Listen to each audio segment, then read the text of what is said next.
નર્મદામાં ખનન માફિયાઓ બેફામ બન્યા છે। પ્રાંત કચેરીની ટીમ પર હુમલો કર્યો છે। ફિલ્મી દ્રશ્યો સર્જાયા છે ને સિસોદરામાં અધિકારીઓને ટ્રકથી કચડવાનો રેતી માફિયાઓએ પ્રયાસ કર્યો છે। નર્મદા જિલ્લામાં પોઈચા રોડ સિસોદરા જેવા નર્મદા નદી કિનારે મોટા પાયે ગેરકાયદેસર રેતી ખનન કરવામાં આવે છે।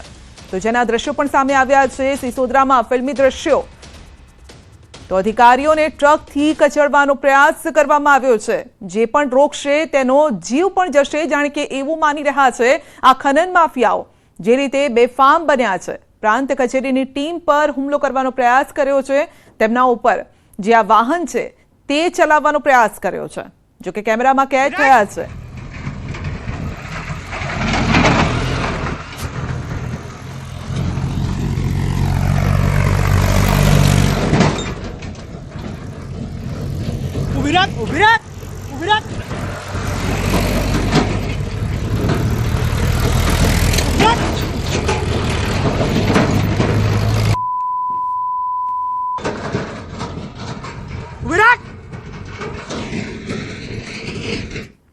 तो आप सांभी शको छो। विडियोमां पण कहेवामां आवी रह्युं छे, ऑडियो आपने संभळाई रह्यो छे के ऊभी राख, एटले के आ जे ट्रेक्टर छे, ट्रक जे छे तेने ऊभा राखवानुं कहेवामां आवी रह्युं छे। जेसीबी छे तेने ऊभा राखवामां कहेवानुं आवी रह्युं छे, परंतु ते ऊभा नथी राखी रह्या। वधु अपडेट मेळवीशुं संवाददाता दीपक पासेथी। जी दीपक, खनन माफियाओ जे रीते आ एक तरफ बेदरकारी छे, बीजी तरफ अहींया गुंडागर्दी पर जाणे उतरी आव्या होय तेवुं पण देखाई रह्युं छे।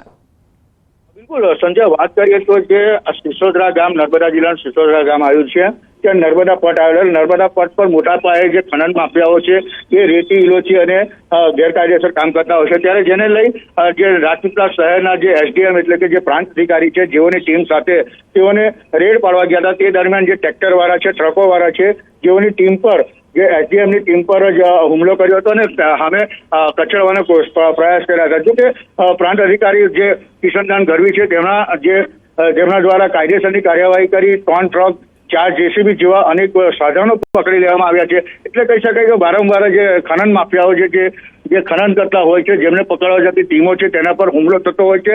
અને આ એક મોટો બનાવ બન્યો છે કે જાતે પ્રાંત અધિકારી હતા અને એમની ટીમ હતી, એમના પર આ હુમલો કરવાનો પ્રયાસ કર્યો હતો। जी, तो आप જોઈ શકો છો કે હુમલો કરવાનો પ્રયાસ કરવામાં આવ્યો છે। આપનો આભાર અમારી સાથે જોડાવા બદલ, અને આ વિડિયો પણ સામે આવ્યો છે।